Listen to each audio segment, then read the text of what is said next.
रामकथा का एक प्रसंग। महाराज अज और रावण। महाराज दशरथ का जन्म बहुत ही एक अद्भुत घटना है। पौराणिक धर्म ग्रंथों के आधार पर बताया जाता है कि एक बार राजा अज दोपहर की वंदना कर रहे थे। उस समय लंकापति रावण उनसे युद्ध करने के लिए आया और दूर से उनकी वंदना करना देख रहा था। राजा अज ने भगवान शिव की वंदना की और जल आगे अर्पित करने की जगह पीछे फेंक दिया। यह देखकर रावण को बड़ा आश्चर्य हुआ और वह युद्ध करने से पहले राजा अज के सामने पहुंचा तथा पूछने लगा कि हमेशा वंदना करने के पश्चात जल का अभिषेक आगे किया जाता है, ना कि पीछे। इसके पीछे क्या कारण है? राजा अज ने कहा, जब मैं आंखें बंद करके ध्यान मुद्रा में भगवान शिव की अर्चना कर रहा था, तभी मुझे यहाँ से 1 योजन दूर जंगल में एक गाय घास चरती हुई दिखी और मैंने देखा कि एक सिंह उस पर आक्रमण करने वाला है। तभी मैंने गाय की रक्षा के लिए जल का अभिषेक पीछे की तरफ किया। रावण को यह बात सुनकर बड़ा ही आश्चर्य हुआ। रावण 1 योजन दूर वहां गया और उसने देखा कि एक गाय हरी घास चर रही है, जबकि शेर के पेट में कई बाण लगे हैं। अब रावण को विश्वास हो गया कि जिस महापुरुष के जल से ही बाण बन जाते हैं और बिना किसी लक्ष्य साधन के लक्ष्य भेदन हो जाता है, ऐसे वीर पुरुष को जीतना बड़ा ही असंभव है और वह उनसे बिना युद्ध किए ही लंका लौट जाता है।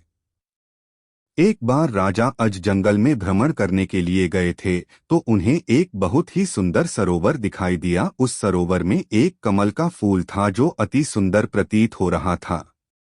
उस कमल को प्राप्त करने के लिए राजा अज सरोवर में चले गए, किंतु यह क्या, राजा अज कितना भी उस कमल के पास जाते वह कमल उनसे उतना ही दूर हो जाता और राजा अज ने उस कमल को नहीं पकड़ पाया।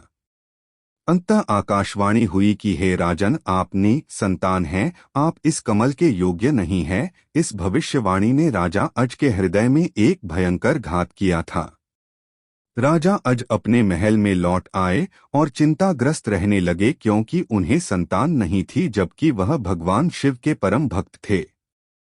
भगवान शिव उनकी इस चिंता को ध्यान में लिया और उन्होंने धर्मराज को बुलाया और कहा, तुम किसी ब्राह्मण को अयोध्या नगरी पहुंचावो जिससे राजा अज को संतान की प्राप्ति के आसार हो। तब दूर पार से एक गरीब ब्राह्मण और ब्राह्मणी सरयू नदी के किनारे कुटिया बनाकर रहने लगे। एक दिन वे ब्राह्मण राजा अज के दरबार में गए और उनसे अपनी दुर्दशा का जिक्र कर भिक्षा मांगने लगे।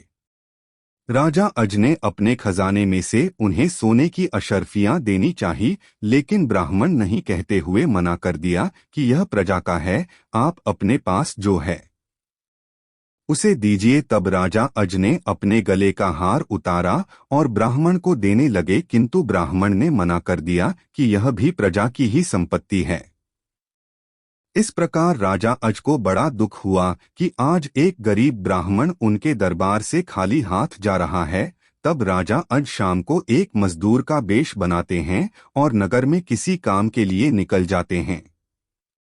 चलते चलते वह एक लोहार के यहाँ पहुँचते हैं और अपना परिचय बिना बताए ही वहाँ विनय कर काम करने लग जाते हैं। पूरी रात को हथौड़े से लोहे का काम करते हैं, जिसके बदले में उन्हें सुबह 1 टका मिलता है।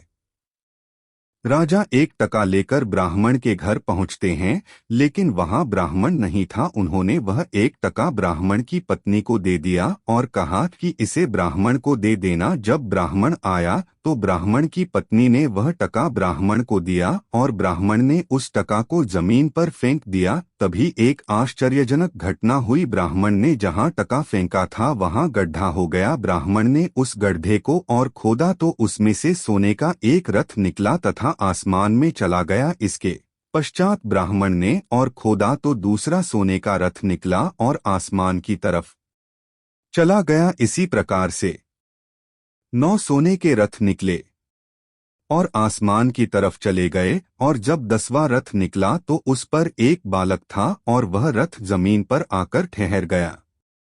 ब्राह्मण उस बालक को लेकर राजा अज के दरबार में पहुंचे और कहा, राजन, इस पुत्र को स्वीकार कीजिए, यह आपका ही पुत्र है जो 1 टका से उत्पन्न हुआ है।